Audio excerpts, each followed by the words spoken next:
Hola, soy Angélica Lenz y me da muchísimo gusto que estés aquí y ahora con nosotros. Hoy vamos a hablar sobre los derechos que tenemos las personas con discapacidad. A pesar de que existen leyes que nos protegen, es un hecho que sigue habiendo mucha discriminación y también rechazo.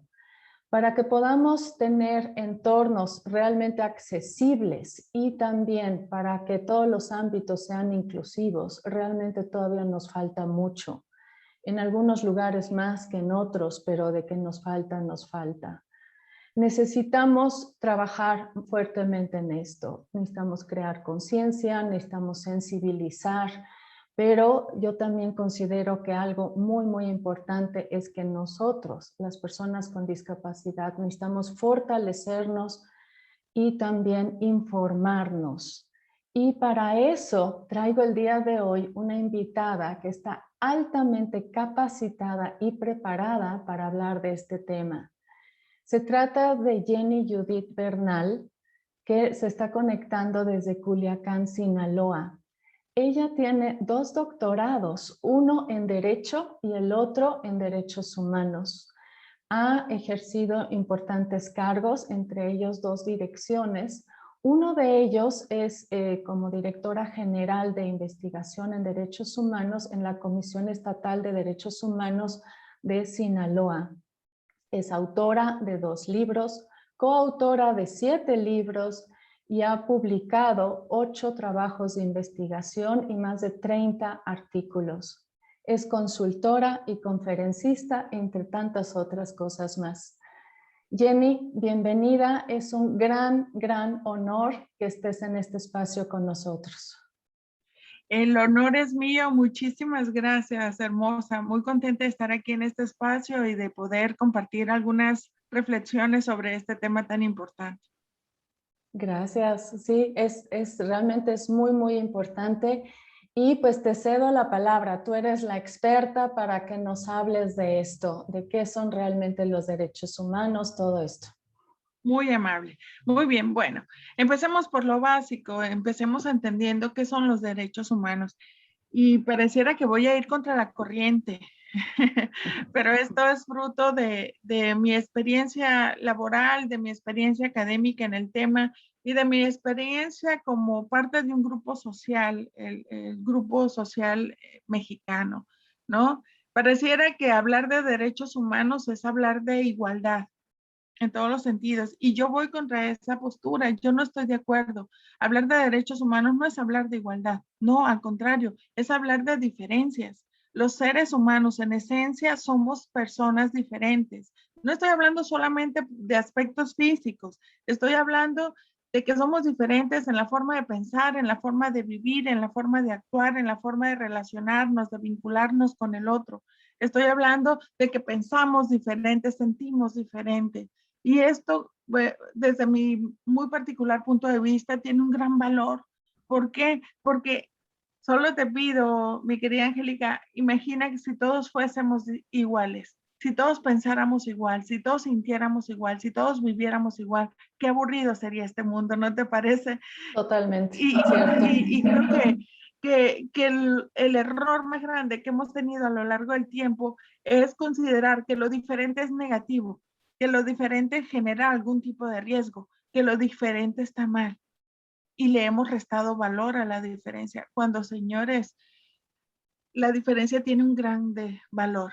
Debemos pensar que nuestro planeta Tierra está compuesto de grupos humanos que piensan, sienten y viven diferente. Y eso le da una riqueza cultural impresionante a la humanidad entera, ¿no? Que es maravilloso aquellos que nos gusta viajar y conocer nuevas culturas, nuevas formas de pensar, nuevas formas de convivir. Es impresionante ver las maneras, las múltiples maneras en que los seres humanos nos relacionamos. Y eso no nos hace menos valiosos o más valiosos unos de otros. Por el contrario, tenemos exactamente el mismo valor. Y en este punto, mi estimada Angélica, es donde se centra precisamente el tema de los derechos humanos. La dignidad humana es la base de los derechos humanos. ¿Y qué entendemos como dignidad humana? La igual valía. de los seres humanos, la igual valía aún en sus diferencias, ¿no? Aún en sus diferencias, los seres humanos tenemos exactamente el mismo valor. Así sea yo mexicana, o seas tú argentina, o seas colombiana, o seas francesa, o seas japonesa. Todos tenemos exactamente el mismo valor con independencia de nuestras circunstancias particulares. Y esta es la base, mi querida Angélica. Por eso se dice que los derechos humanos son universales, ¿no? Son universales. Y yo les pudiera cuestionar, a ver, ¿será cierto? ¿Los derechos humanos realmente son universales? En el sentido de que los derechos de la mujer en México son los mismos a los derechos de la mujer en Irak o los derechos de la mujer en Japón. La respuesta primera, estoy segura que ustedes me dirían, no, Jenny, ¿cómo crees? No son los mismos. No, yo me atrevo a decir, sí, son los mismos, pero no los podemos ejercer de igual manera.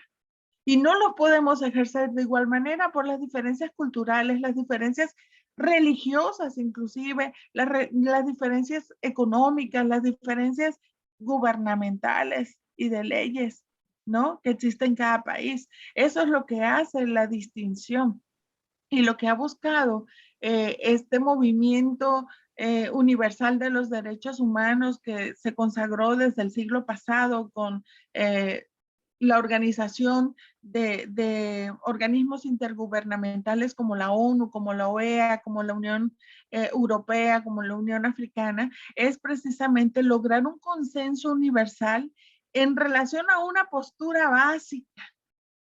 ¿Cuál es esta postura básica? Que a pesar de ser diferentes, somos iguales en dignidad y derechos,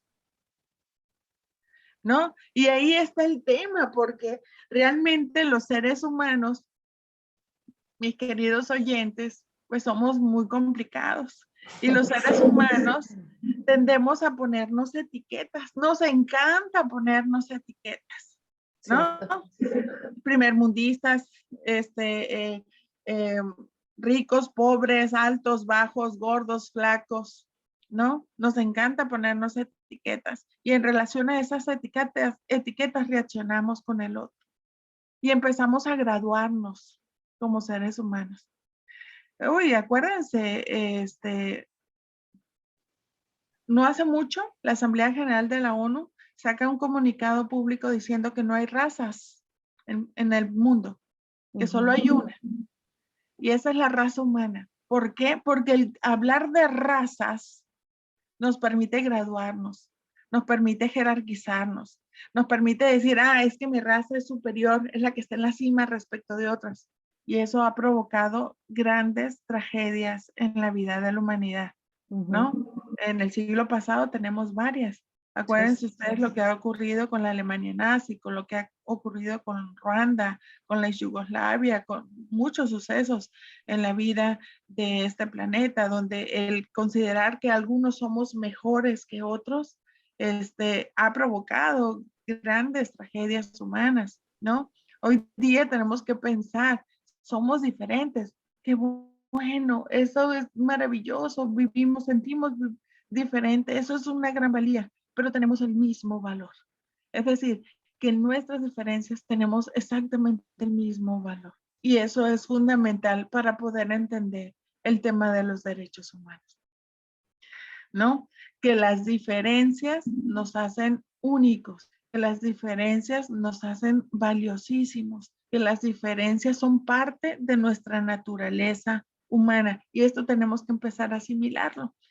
El 10 de junio del 2011, mis queridos oyentes, se dio una reforma constitucional muy importante en México en materia de derechos humanos y pegó en un punto que hacía falta que pegara. Legislativamente, por lo menos en ese rubro, ya estamos cubiertos. En lo fáctico, en la realidad es donde tenemos que trabajar todavía. Se estableció que en toda la educación pública que imparte el Estado se tiene que dar una enseñanza transversal en relación con el tema de los derechos humanos, porque nos falta mucho por aprender en el rubro de los derechos humanos y sobre todo sensibilizar a la población, ¿no?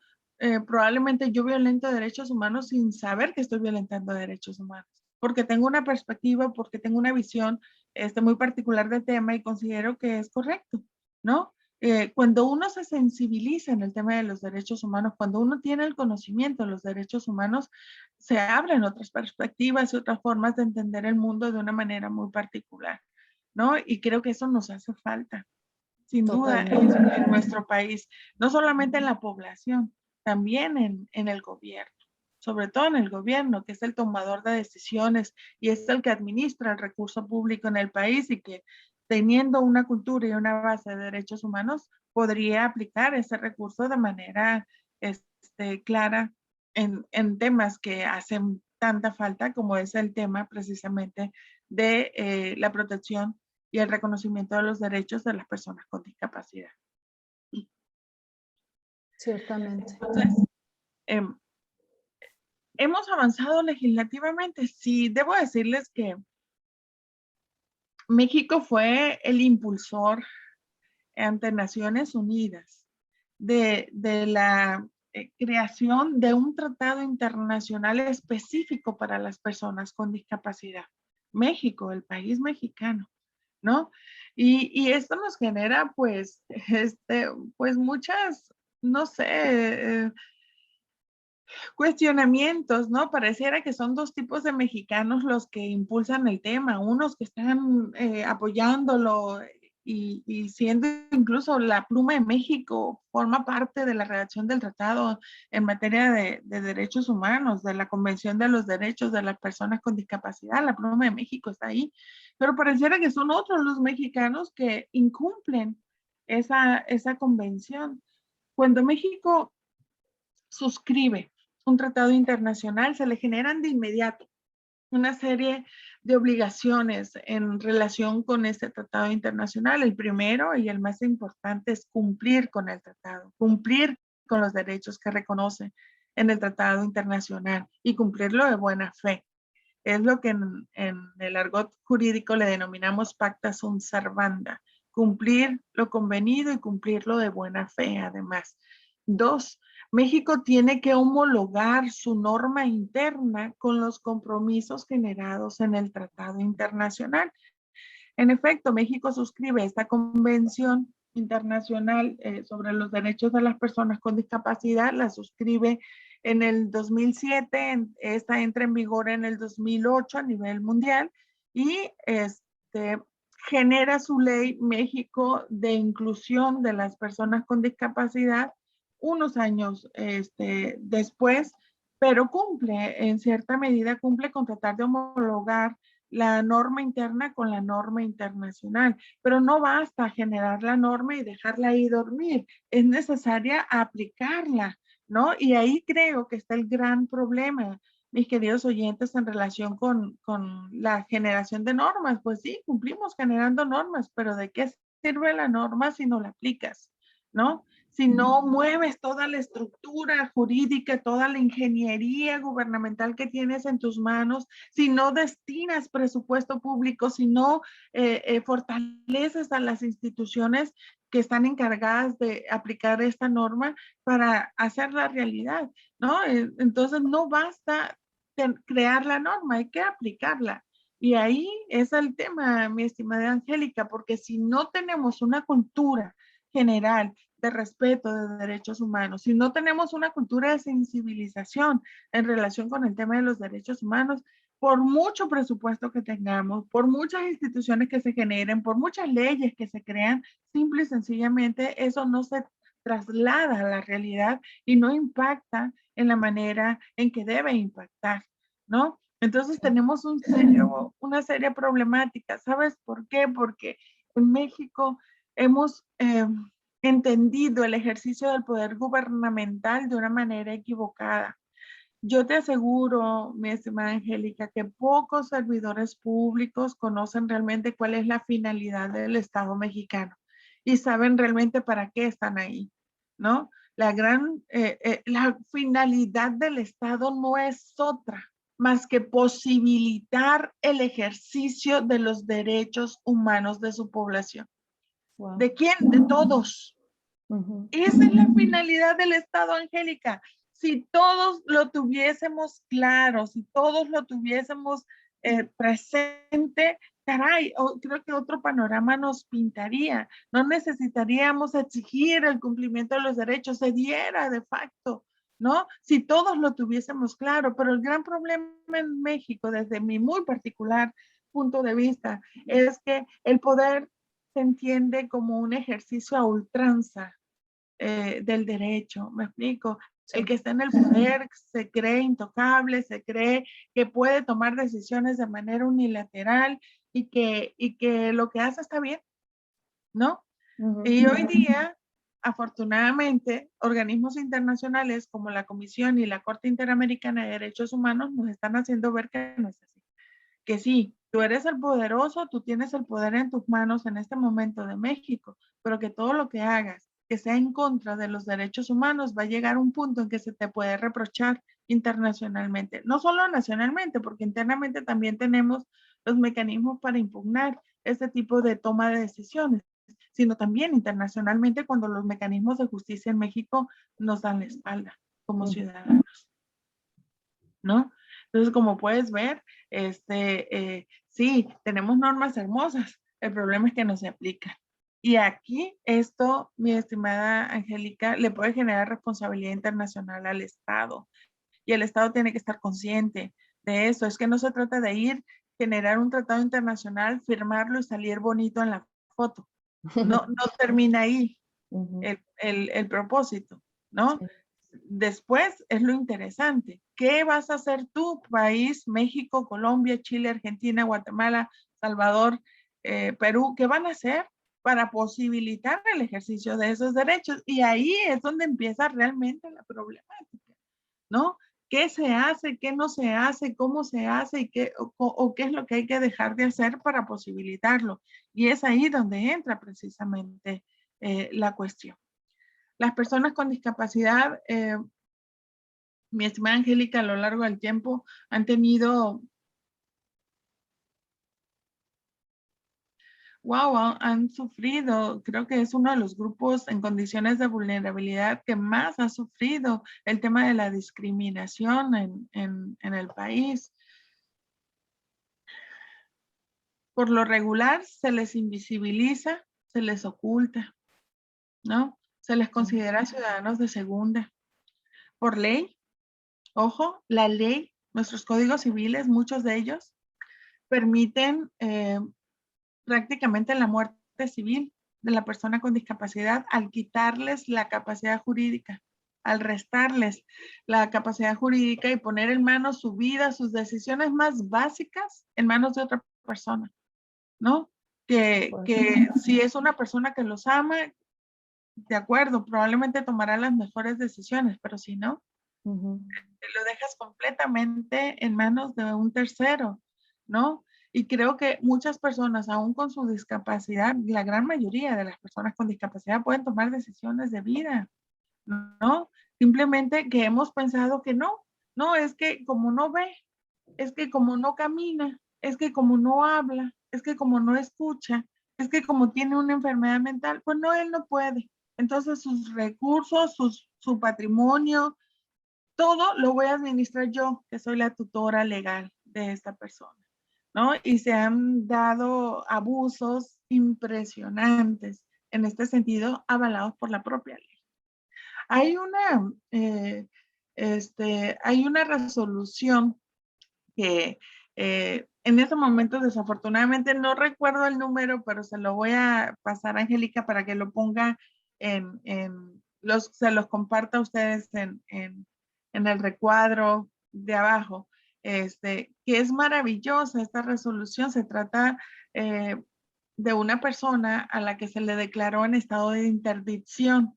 El estado de interdicción implica que la ley considera que tú no tienes la capacidad de tomar tus propias decisiones, ni decidir con qué médico quieres que te atienda, ni dónde quieres vivir, ni con quién vas a vivir, ni cómo administrar tu patrimonio. Es decir, es la muerte civil prácticamente, porque se te quita la posibilidad de tomar tus decisiones, de generar vínculos jurídicos a través de derechos u obligaciones. Tú no puedes administrar tus cuentas, nada, porque se te considera un completo incapaz. Bueno, pues a esta persona se le considera consideró incapaz. Una persona llegada a él promovió la interdicción de esta persona ante un juez. El juez, sin escucharlo, a pesar de que él le pedía que por favor lo escuchara, sin escucharlo declaró la interdicción porque tenía cierta discapacidad mental. Él le pidió que por favor lo escuchara, que tomara decisiones, escuchándolo a él. El juez no quiso y siguieron peleando en todas las instancias hasta llegar, se fueron al amparo. En el amparo también se lo niegan y se va a revisión, y en revisión el caso lo trae la Suprema Corte de Justicia de la Nación y pasa algo muy importante, muy importante.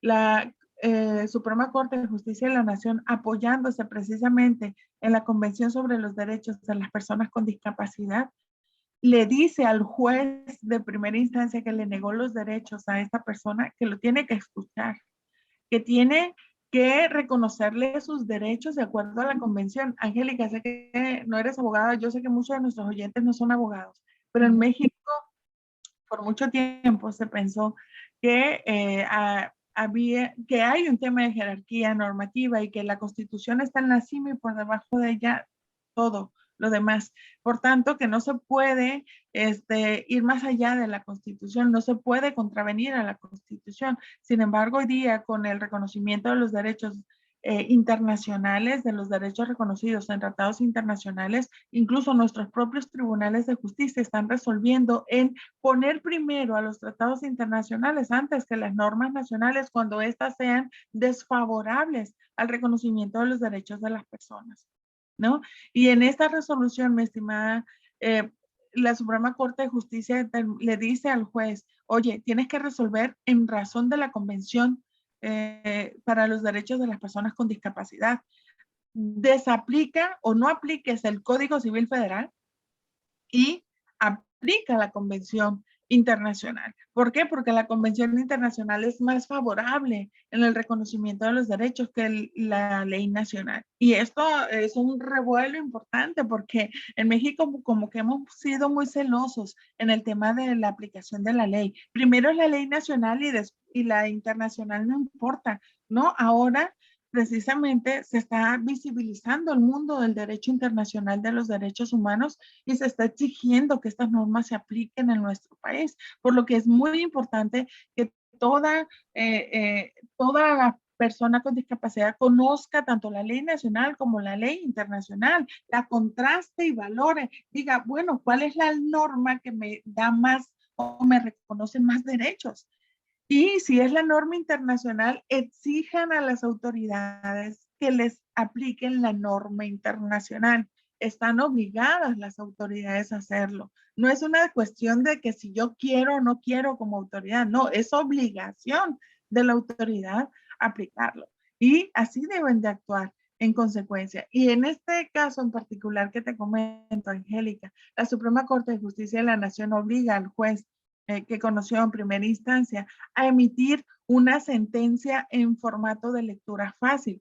No sé si han tenido la oportunidad de leer alguna vez una sentencia, pero son muy jurídicas, ¿no? Con un argot muy jurídico, difícil de entender, incluso para muchos abogados. Nos complica. Ahora imagínate a una persona que no tiene un conocimiento básico de derecho.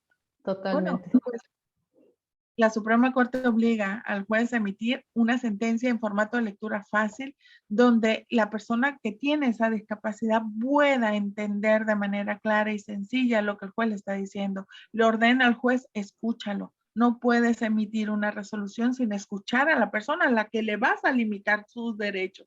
Escúchalo, ¿no? Y sobre todo, apégate a los tratados internacionales que México ha suscrito. Y eso ha sido un punto trascendental porque ha roto muchos esquemas en relación a que solo la norma nacional es la que se aplica en México, no la internacional.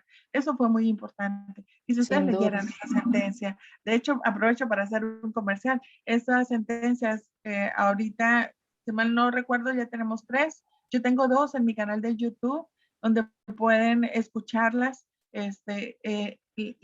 Los términos en que están redactados es maravilloso, explican con peras y manzanas exactamente cuáles son los derechos de esta persona y cómo debió haber actuado el juzgador para no violentarles sus derechos humanos. Entonces tenemos un avance, mi estimado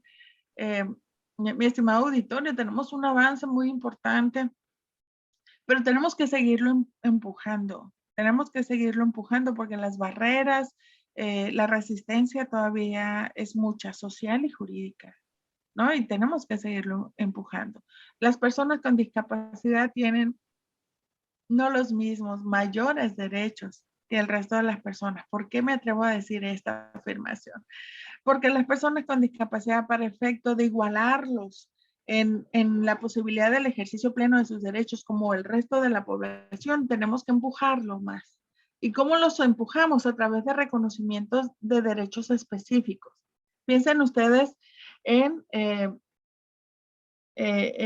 por ejemplo, en el caso de las rampas de acceso, en las ayudas técnicas que se tienen que implementar para que ciertas personas puedan acceder a ciertos espacios, espacios públicos y privados, ¿no? En todos estos implementos tecnológicos que se tienen que aplicar para que una persona que no escucha adecuadamente pueda escuchar, para que una persona que no ve adecuadamente pueda apoyarse de sus otros sentidos y, por ejemplo, el hecho de que se emitan sentencias en braille, esto es necesarísimo. ¿Por qué? Porque apartamos a este grupo poblacional de la posibilidad de conocer la manera en que se genera justicia en nuestro país. Si ellos pudieran acceder a la lectura de las sentencias de nuestros tribunales a través de este apoyo, sería maravilloso porque ellos entenderían la manera en que se emite justicia en nuestro país. Algo importante también, el acceso de ellos a las audiencias públicas.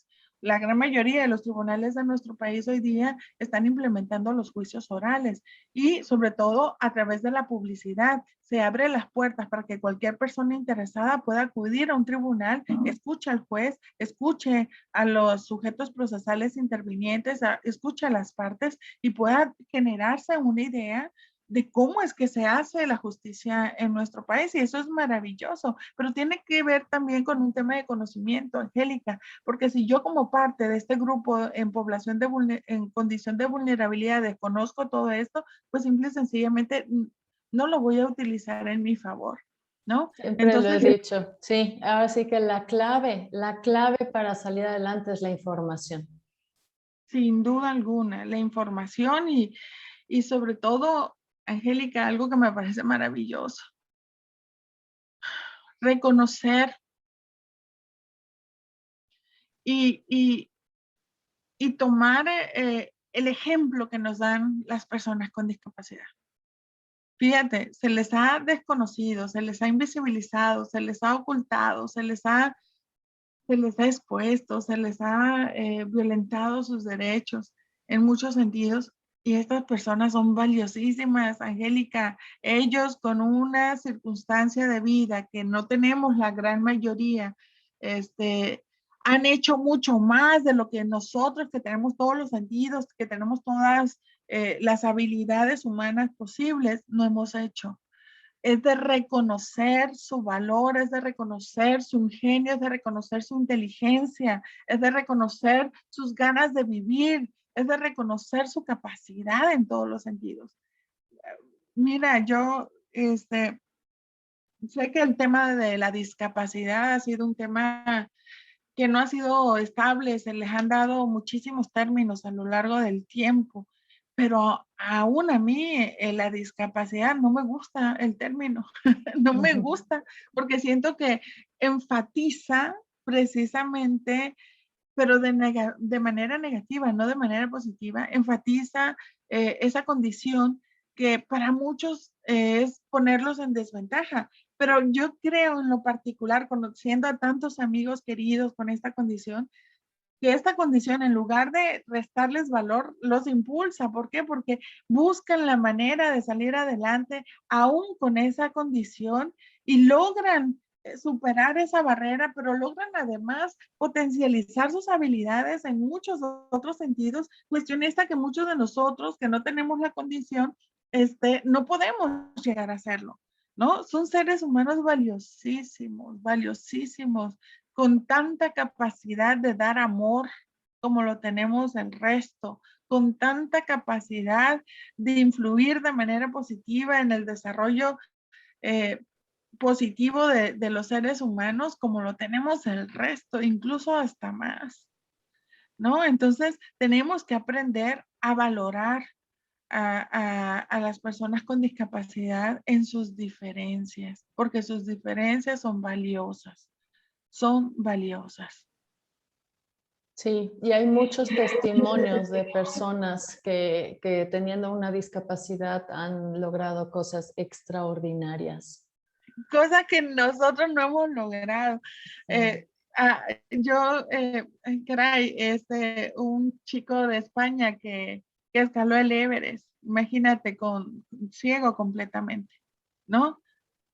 Una persona que logra hacer eso sin la posibilidad de ver es impresionante, caray. Entonces tenemos que aprender a reconocer lo valioso que somos todos los seres humanos en nuestras diferencias, pero para mí merece un escalón especial las personas con discapacidad, porque logran solventar esas barreras, que no solamente es la barrera de su condición, sino la barrera social que ponemos al resto, al considerarlos menos aptos, al considerarlos menos valiosos, al considerarlos como personas que no tienen la capacidad de involucrarse como el resto, ¿no? Ellos logran demostrar que sí tienen esa capacidad y que son tan valiosos como nosotros lo somos, Sí, ¿no? totalmente. Bueno, entonces, ¿qué ha pasado en México? Bueno, pues México, reitero, suscribe la Convención sobre los Derechos de las Personas con Discapacidad muy tarde, no es que México se tardara en suscribirlo, no, muy tarde la comunidad internacional en generar una norma específica en este rubro. ¿Por qué? Porque desde 1940 empezaron a generarse normas específicas para reconocer derechos humanos en particular, ¿no? Y el tema de la discapacidad, pues se tocó muy tarde, ¿no? Hasta el pleno siglo XXI, no se hizo el siglo pasado. Pero bueno, ya está ahí la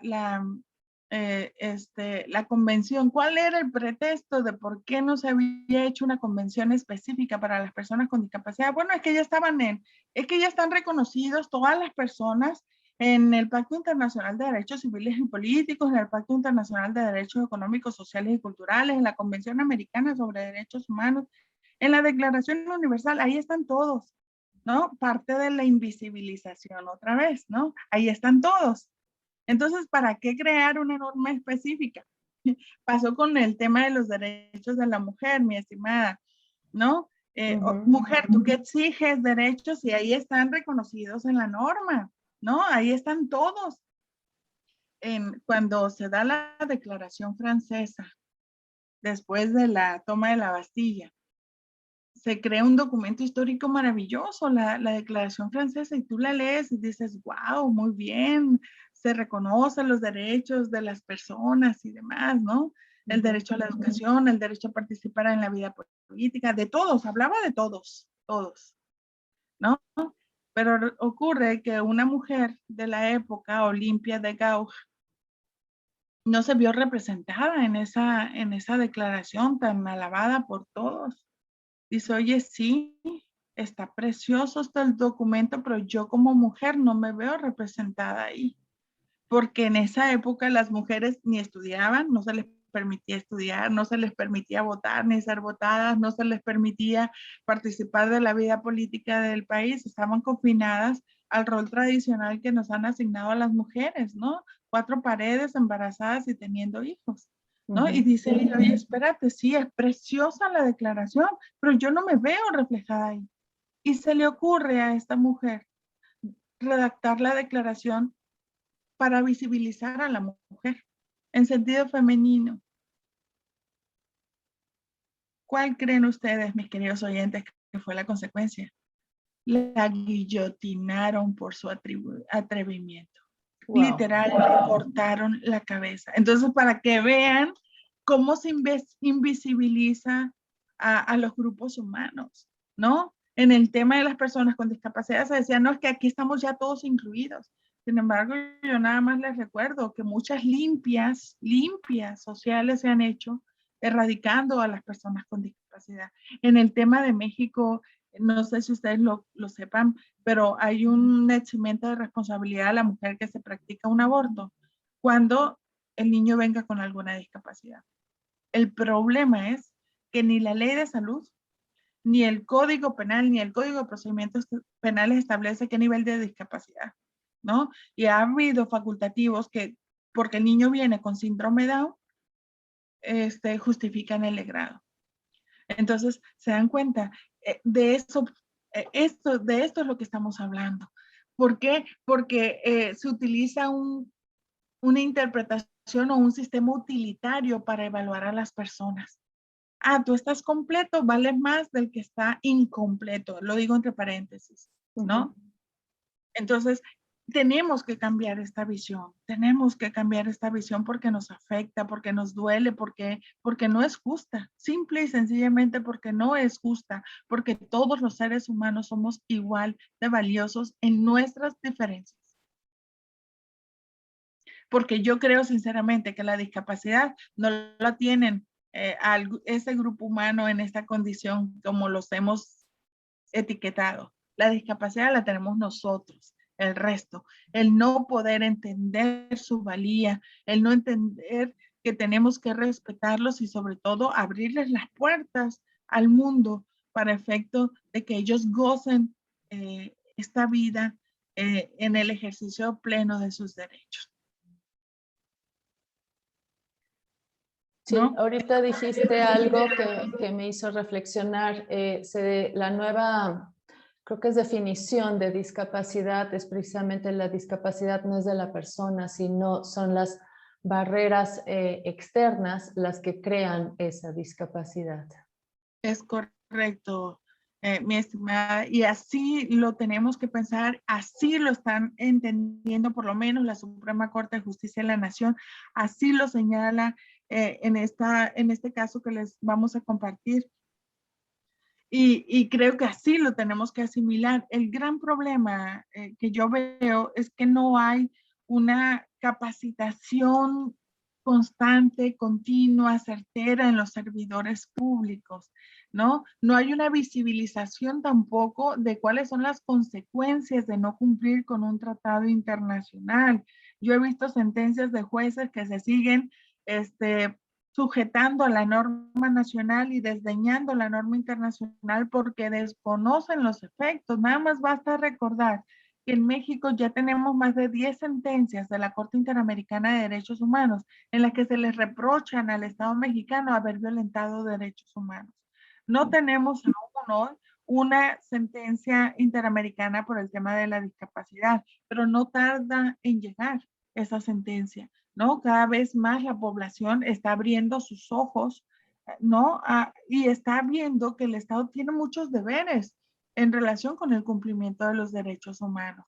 Y el mejor antídoto para combatir las violaciones a derechos humanos es el conocimiento, es el que la gente se empodere, porque las personas se empoderan. Cuando conocen sus derechos humanos, las personas se empoderan, las personas ponen freno, las personas gritan, las personas hacen lo que está en sus manos para efecto de evitar esa violación. Probablemente no la va a poder contener, no la va a poder evitar, pero por lo menos hará lo posible para defenderse. Y si ya pasó esa violación, sabrá que existen instituciones a las cuales se puede acudir para efecto de alzar la voz.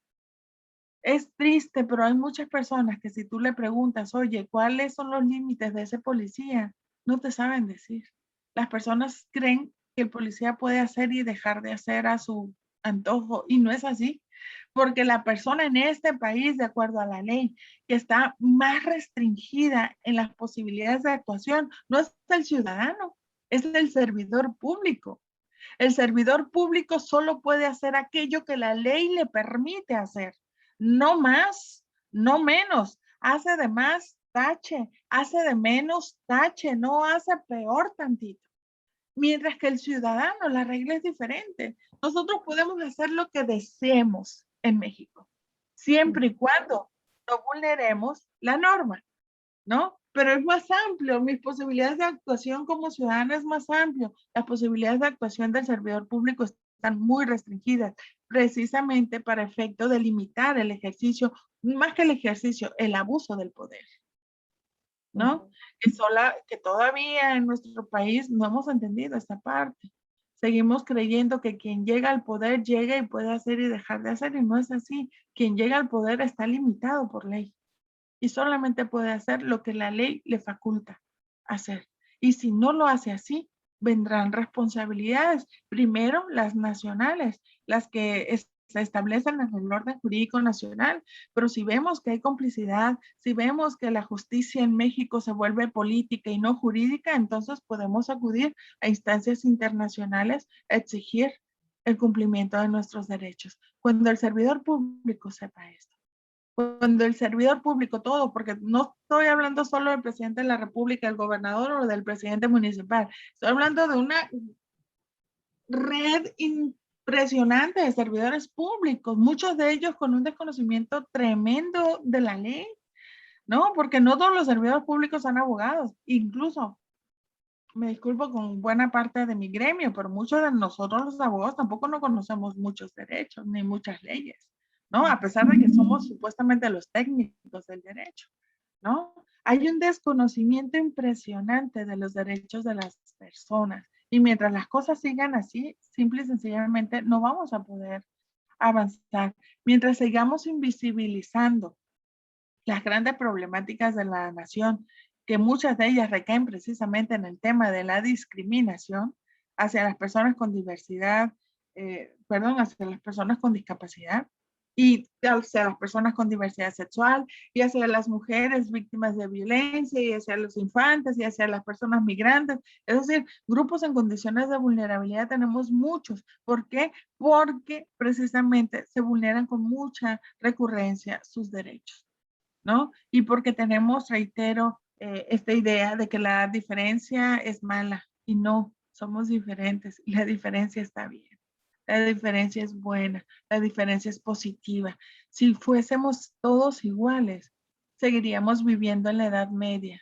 No hubiese avance del conocimiento, porque el conocimiento precisamente es el constante choque de ideas, ¿no? Si un conocimiento permanece en el tiempo sin moverse, sin que otra idea choque con ella, pues seguimos pensando que esa es la verdad, ¿no? Que eso es lo científicamente probable. Cuando llega otra idea diferente es cuando hay un choque y se genera conocimiento nuevo y entonces evolucionamos, ¿no? Si todos pensáramos igual, seguiríamos en la edad de piedra, más que en la edad de media, en la edad de piedra. No hubiésemos avanzado. Y eso es maravilloso. Tenemos que entender y respetar que pensamos diferente, sentimos diferente. Y ahí está en mucho el punto, mi estimada Angélica, porque las leyes en México generalmente se han creado para que todos hagan lo mismo. Me explico. La ley se nos ha inculcado, es general. Yo no puedo hacer excepciones porque la ley es general, se aplica a todos, pero espérate, es que no estás ante una masa uniforme de ciudadanos. Tienes ciudadanos diferentes y esto es lo que le cuesta mucho trabajo al gobierno, entender que somos diferentes. Por tanto, no puede implementar la ley para todos y la política pública para todos. No, tienes que entender las diferencias y tienes que apreciarlas para tomar las decisiones que sean mejores para cada grupo humano. Eso es el gran reto ante los derechos humanos de los gobiernos actuales, mi estimada Angélica. Ese es el gran reto. Y fíjate que ahí entra otra cosa, porque luego hay veces que son varias las condiciones, dos o incluso más, que interactúan y entonces la persona se vuelve aún más vulnerable y más sujeta a violencia y a circunstancias de discriminación, ¿cierto? Muy cierto, es lo que la doctrina ha denominado discriminación interseccional. ¿Qué es esto? Que tú sufres de discriminación, yo puedo sufrir de discriminación por ser mujer, pero si a ello le sumas que soy una persona con escasos recursos económicos y le sumas que tengo algún tipo de discapacidad, pero le sumas que sufro de violencia familiar, wow, entonces el nivel de afectación y de violaciones a derechos humanos pues se potencializa, ¿no? Y es difícil que una persona con esta suma de condiciones salga adelante por sí sola, necesita ayuda, ¿Necesita ayuda de quién? ¿Del gobierno? No, no solo del gobierno, de la sociedad. ¿Y cuando una sociedad ayuda a una persona así? Cuando está sensibilizada. Cuando no, pasa de largo, ¿no? Pasa de largo. Y ese es el tema. Comentaba al inicio de la charla que el Estado mexicano tiene el deber de establecer de manera interseccional una educación en derechos humanos en nuestros niños, en toda la educación pública del país, ¿no? Digo, wow, es que si desde niños pudieran nuestros pequeñitos entender y asimilar la discapacidad como una condición natural, ojo, ¿no? Que pudieran entender las necesidades y los derechos de los niños, de sus compañeritos. Wow, eso sería maravilloso. Yo lo veo particularmente con unas de mis hijas, una de ellas estuvo en preparatoria con niños con diferentes tipos de discapacidades y ella me comentaba su experiencia, me comentaba que al principio les fue un tanto complicado integrarlos, ¿no? Pero finalmente que de manera natural empezaron a hacerlo y dice mamá, al principio yo miraba mucho, por ejemplo, la ceguera de mi compañerito, pero al último se me olvidaba que él tenía esa condición. Me explico, pero esto tiene que ver, Angélica, con la interrelación, esto tiene que ver con conocer al otro. Nosotros tendemos más a la exclusión, a rechazar, a excluir cuando desconocemos al otro, cuando lo desconocemos, cuando no nos acercamos, ¿no? Porque actuamos basados en prejuicios, ¿no? Pero cuando tú tienes la posibilidad de conocer al otro, de entenderlo, de saber sus circunstancias particulares, entonces te abres a una posibilidad de inclusión con esa persona. Y eso es lo que necesitamos, que nuestros niños dejen de ver a los niños con discapacidad como una cuestión diferente, rara, ¿no? No natural. ¿Me explico? Sí. Porque eso hace que los niños lo rechacen o los agredan. El desconocimiento, Angélica. Pero cuando los tienes al lado, cuando forman parte de tu vida diaria, cuando te abres a esa posibilidad, es maravilloso porque la relación se da de manera natural, ¿no? Trabajar con nuestros maestros. Hay maestros muy reacios a trabajar con niños con algún tipo de discapacidad, ¿no? Acuérdense que pues esto tiene que ver también con la forma tradicional en que hemos tratado la discapacidad en México. Antes era muy difícil que una personita con discapacidad se educara, ¿no? Y cuando se pensó, ay, sí, hay que darles educación, se crearon instituciones apartadas, ¿no? Es decir, sí, les damos educación, pero apartados, lejos del resto de la población. Y ahora, ¿qué se hace? Abrirles las puertas para incluirlos. No solo por un derecho de ellos, no, sino también para efecto de generar una sensibilización mayor en la población en general. Sí, totalmente. Y fíjate que ahorita que mencionas esto de la escuela, es un punto que sigue sucediendo hoy en día todavía mucho, de que los papás que tienen un niño con discapacidad, yo he tenido contacto cuando se trata de discapacidad visual, que los niños no son aceptados en la escuela, que siguen siendo rechazados, batallan mucho los padres para encontrar una escuela donde el niño sea aceptado. Y esa es la primera dificultad. Y luego la otra es que luego el personal docente no está capacitado para atender a ese niño. Entonces luego sí lo reciben en el salón de clase, pero a lo mejor lo dejan en la esquina y no hay ninguna atención hacia el niño. O sea, todavía falta mucho en ese aspecto. Y ahí es también luego Correcto. los papás incluso por eso también este tipo de charlas, para que los padres se puedan empoderar y tengan el conocimiento de los derechos, porque luego sienten que la escuela les está haciendo el favor al recibir a sus hijos. Sí, sí, y no es así, Angélica, no es un favor, es un deber.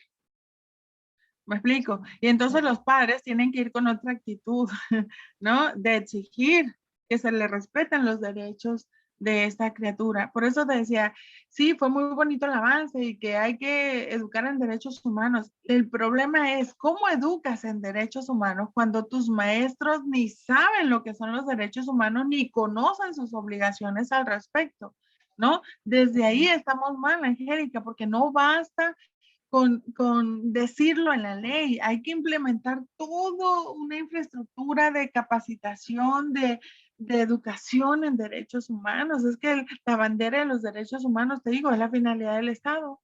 Y si yo como servidor público no sé que esa es la finalidad del Estado, ¿cómo lo posibilito? ¿Cómo hago? ¿Cómo evito vulnerarlos? ¿Me sigues? Entonces necesitamos garantizar. Mira, yo nada más conozco desde el 2011 que se creó esta reforma constitucional que obliga a la transversalidad del tema de los derechos humanos en la educación pública. Solamente conozco una universidad hoy día de naturaleza pública que da la asignatura de derechos humanos a contadores, arquitectos, a trabajadores sociales, a médicos, me explico, no solo a los abogados, pero en el resto, no. Y la formación, la educación en derechos humanos es un tema básico de cualquier ciudadano, de cualquier ciudadano. Si yo desconozco mis derechos, permito que cualquiera pase por sobre estos. Si yo lo conozco, probablemente no pueda evitar que me violen mis derechos, pero sí sé a quién acudir, sí sé poner freno, decir no, empoderarme y tratar de defenderme. ¿Me explico? Sí, Entonces es importante. necesitamos generar una cultura de derechos, de respeto a los derechos humanos en la población y en el gobierno también, para que ellos conozcan sus obligaciones en este rubro. Ujú. Ahora, dentro de las discapacidades, de las diversas que hay unas que son más invisibles que otras. ¿Qué Sí. nos puedes decir en cuanto a esto? Sí, mi querida Angélica, creo que ahí también hay un gran tema, ¿no? Particularmente en visibilizar los diferentes tipos de discapacidades. Tenemos una convención sobre los derechos de las personas con discapacidad, ¿no? Y ahí se abarcan todas y se les da un reconocimiento general de los derechos que tiene toda persona con discapacidad. Pero resulta que no son las mismas necesidades las de una población disminuida visualmente, por ejemplo, o ciega completamente, a las de una persona con una discapacidad motriz. ¿Me explico? Es decir, son diferentes las necesidades. En el derecho hay una figura que se llama acciones afirmativas. Estas acciones tienen como propósito el impulsar a las personas que tienen algún tipo de discapacidad o de alguna barrera que no les permite ejercer sus derechos de igual manera que el resto de la población, se impulsan con estas acciones afirmativas. ¿Qué son estas acciones afirmativas? Ayudas, apoyos, que de una u otra manera el gobierno le da. Un ejemplo muy conocido es el tema, por ejemplo, de la inclusión de la mujer en el ámbito político. Seguramente Angélica y el auditorio han escuchado que hay cierto número de curules, la mitad de los curules para las mujeres, para que puedan llegar mujeres diputadas, por ejemplo, que hombres diputados. A esta medida jurídica que se tomó de dar la mitad de los curules a las mujeres y la mitad a los hombres, mi estimada Angélica, se le llama acciones afirmativas y tienen como propósito empujar a la mujer para que llegue a ejercer sus derechos en igual condición o en equidad de condiciones que el varón. Pero estas acciones tienen que ser transitorias. ¿Por qué? Porque lo que se busca detrás de eso es generar conciencia en lo social para que la mujer diga, ah, mira, yo también puedo llegar, ¿no? Yo también puedo acceder. Ya estoy viendo la mitad de los curules por mujeres, por representantes mujeres, yo también puedo. Entonces va a llegar el momento en que ya no se va a quitar esta acción y ya entonces no la mujer por ser mujer, sino la mujer porque tiene capacidad, porque quiere llegar ahí, llegará. ¿Me explico? Lo mismo pasa con el resto de las discapacidades, ¿no? Se necesita impulsar acciones afirmativas, pero particularizadas. Cuando hablamos de discapacidad en general, estamos invisibilizando a muchos tipos de discapacidad, ¿no? De hecho, si ustedes preguntan al grupo social, la gran mayoría de las personas considera que la discapacidad prácticamente es la discapacidad motriz y no ven ese amplio espectro de discapacidades que existen, ¿no? Se invisibiliza el resto, Yo creo que ¿no? eso ya empieza con el símbolo de la discapacidad, que es la silla de ruedas, ¿cierto? Es No es un correcto. símbolo universal. Es correcto, mi estimada Angélica, has dado en el punto. Ese es el reflejo de lo que estoy diciendo, ¿no? En México, una persona con discapacidad, tú ves los coches, el símbolo es efectivamente la silla de ruedas, cuando no necesariamente la discapacidad implica una discapacidad motriz, ¿no? Y eso hace que política pública, que leyes inclusive, que el presupuesto destinado a apoyar a las personas con discapacidad, pues no sea justo la distribución. ¿Me explico? Porque nos centramos en ciertos tipos de discapacidades invisibilizando otros.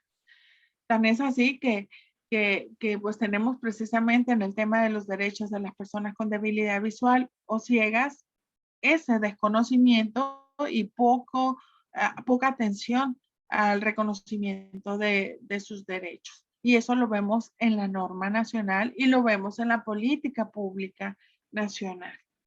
Así es, mi estimada Angélica. Sí, sí, sí, es que la baja visión es una condición de la que hay muy poco conocimiento en general. Es correcto. Y pues lo vemos también en las escasas ayudas y apoyos que tienen estas personas en relación con lo técnico y con lo tecnológico, ¿no? Es decir, preguntarnos cuántos libros educativos emite la Secretaría de Educación Pública en braille, ¿no? ¿Cuántos sentencias conocen ustedes que se redacten en braille? Muy pocas, ¿no? De hecho, creo que ninguna. Yo no conozco una hasta este momento, ¿no? Ayudas tecnológicas se pueden dar de diferentes maneras para efecto de que la persona con debilidad visual, para efecto que las personas con sordera, para efecto con las personas ciegas completamente puedan tener acceso a la tecnología y beneficiarse de todo lo que implica el mundo de la tecnología hoy día, sobre todo con el uso del Internet, que ha sido un camino que abre posibilidades maravillosas para efecto de crecer como persona, para efecto de llegar a información que antes hubiese sido posible, o inclusive para efecto de poder trasladarnos y conocer otras culturas sin salir de nuestra casa, ¿no? A través de una ayuda tecnológica como lo es toda esta tecnología que tenemos actualmente. Y hay diferentes medios para efecto de impulsarlo. Debo comentarte, Angélica, que tu servidora, en atención precisamente de las personas con debilidad visual o con ceguera completa, inicié un proyecto que me ha resultado muy grato, personal, que es precisamente dar lectura a la Constitución Política Nacional en el apartado de los derechos para que una persona que no puede leer pueda escuchar por lo menos qué es lo que dicen sus leyes, qué derechos les reconocen sus leyes, y que pueda de esa manera empoderarse. Es algo tan sencillo, Angélica, es algo tan sencillo que no hace falta invertir dinero, lo único que hace falta es un poquito de creatividad y de sensibilidad para poder ayudar a muchas personas. De buena voluntad, es increíble lo que haces, Jenny. Muchísimas felicidades porque hay muchas personas que tienen ceguera o baja visión profunda, digamos, que no saben leer el braille. Entonces, que sea esto con vos es fantástico. Te felicito.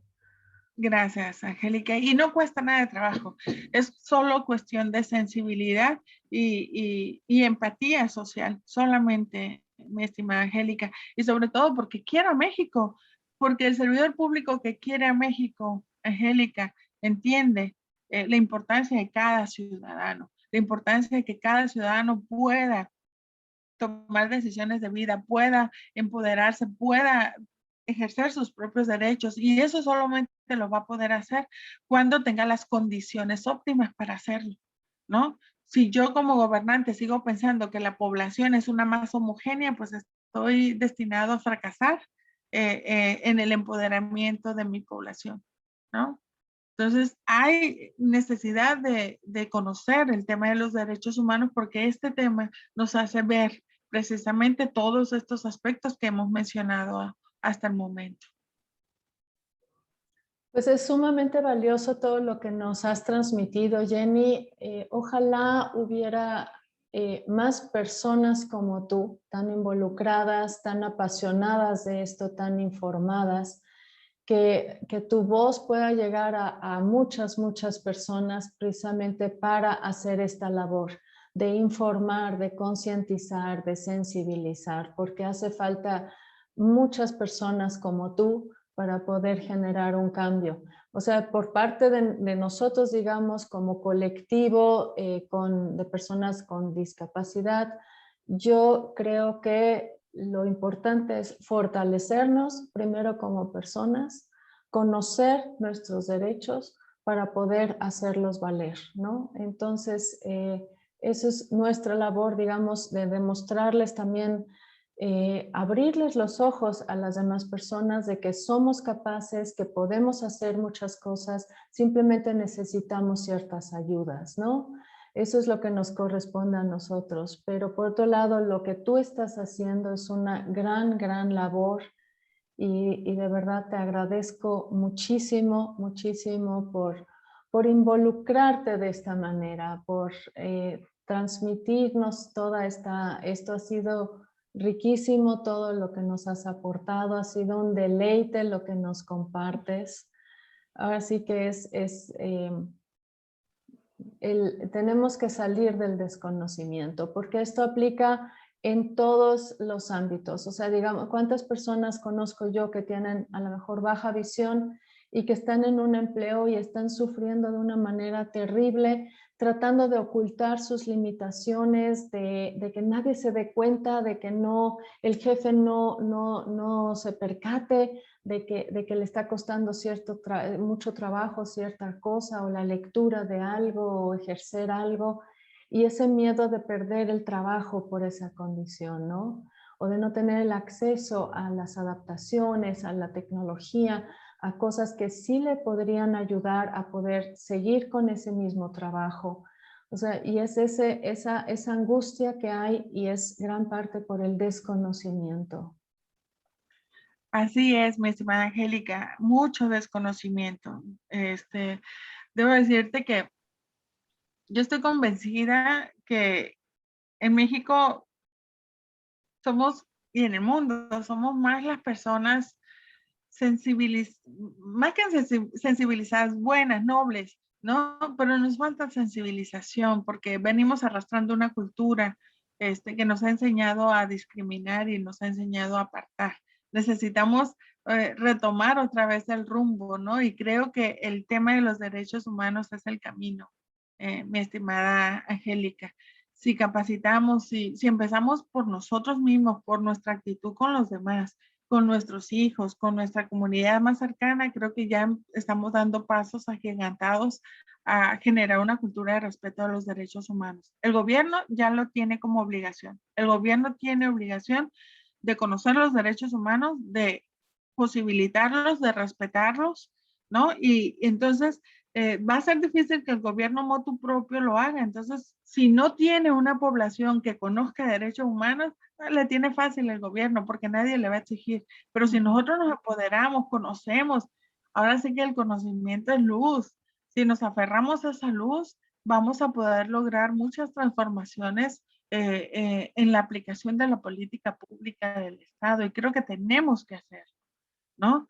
¿Y cómo lo vamos a hacer? Exigiéndolos, hacerles ver que tenemos el conocimiento, que sabemos de sus obligaciones, y que si no lo hacen, pues tenemos los mecanismos a los cuales acudir para efecto de exigirles, ¿no? A esos papás, Angélica, que me comentabas hace rato, en el que decías que las escuelas no les reciben a sus hijos, que vayan inmediatamente, si están en una entidad federativa, que vayan a la Comisión Estatal de Derechos Humanos correspondientes, o si están en una escuela federal, que vayan a la Comisión Nacional de los Derechos Humanos y verán qué reacción tienen las autoridades después de que sepan que instituciones garantes de derechos humanos están conociendo del caso.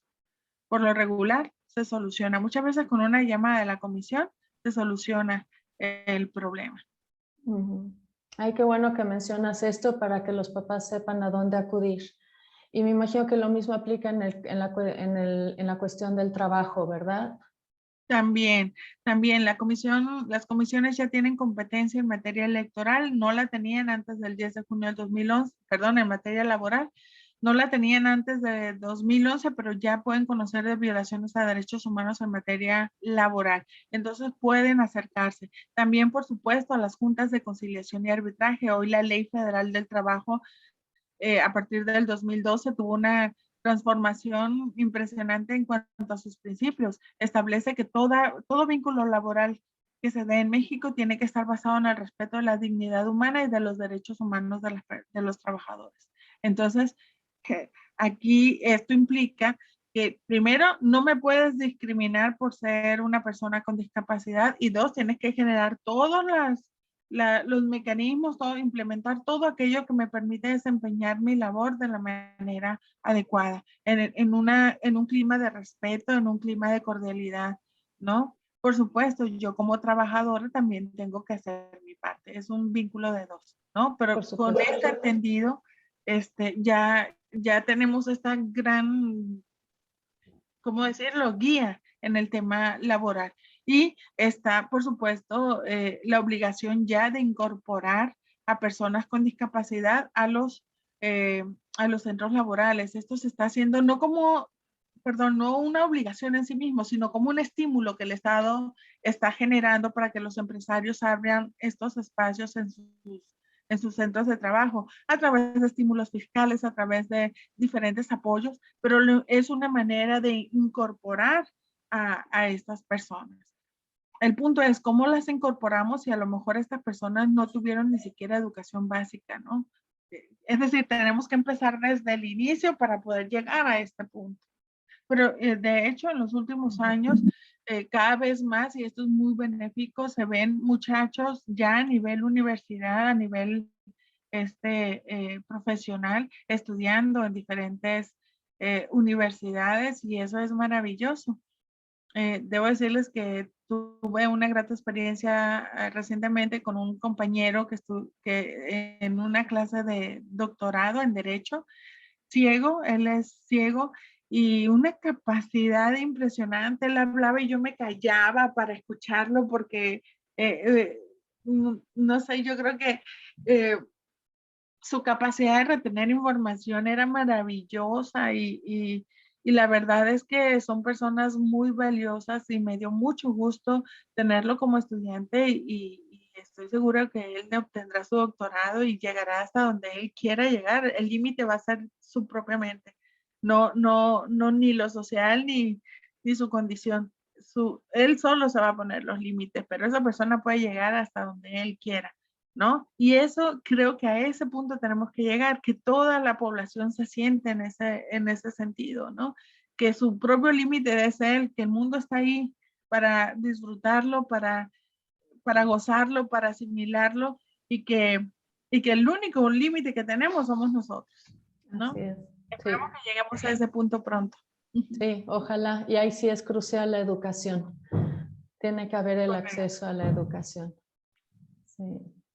Oye, Correcto. Jenny, para cerrar, ¿quisieras mencionar alguna otra cosa más? Sí, mi estimada Angélica, resaltar el tema de que el problema reside no en el grupo poblacional que tiene esta condición, sino que el problema está en nosotros.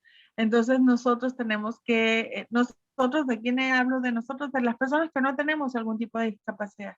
Y esto tiene que ver precisamente con la cuestión ideológica, idiosincrásica, cultural que se nos ha manejado desde siempre, ¿no? De tratar al diferente a quien creemos diferente de manera distinta, y excluirlo. Ahora tenemos que empezar a revalorar la diferencia, a darle un significado distinto a la diferencia que es positiva. Y no quiero decir que la diferencia estriba entre quienes tienen la discapacidad y quienes no lo tienen. No, entre los que no tenemos discapacidad somos también diferentes unos de otros, ¿no? Y tenemos que aprender a valorar nuestras diferencias, entenderlas, conocerlas, asimilarlas y generar sobre todo una cultura de respeto de los derechos humanos, a la que yo me sumo y en la que estoy comprometida desde siempre. Y si me permites, Angélica, recomendarles a los oyentes mi canal de YouTube. Ahí realizo una labor de difusión de los derechos humanos muy importante. Me ubican con mi nombre, ahí está en la pantalla, y pueden ustedes acceder a información valiosa de los avances, de los logros que han habido en temas de derechos humanos en México y en el mundo. Ay, qué bueno que nos compartes esto para que las personas que quieran profundizar en el tema puedan acudir a ti, para que puedan ver esto que tú compartes. Qué bueno que lo mencionas. Angélica, pues ha sido un placer. Muchísimas gracias. Esperemos que haya otra oportunidad de tener una charla como esta. Me encantaría, y decirle a tu auditorio que es importante que estudien, es importante que se empoderen a través del conocimiento, ¿no? Yo creo que es lo más valioso que tenemos los seres humanos, el poder conocer y el poder ejercer y defender nuestros derechos por nosotros mismos. Y eso solo lo podemos hacer con conocimiento de por medio, ¿no? Así que tenemos gran tarea. Tenemos una gran tarea, sí, ciertamente, pero vamos avanzando. Entonces, pues no me queda más que agradecerte por tu disposición, por tu tiempo, por todo lo que nos has compartido, que ha sido sumamente valioso, importante, muy interesante también como nos lo Gracias. presentaste.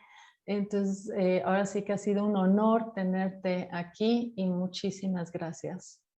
Al contrario, el honor fue mío, Angélica, y estoy para servirles. Gracias.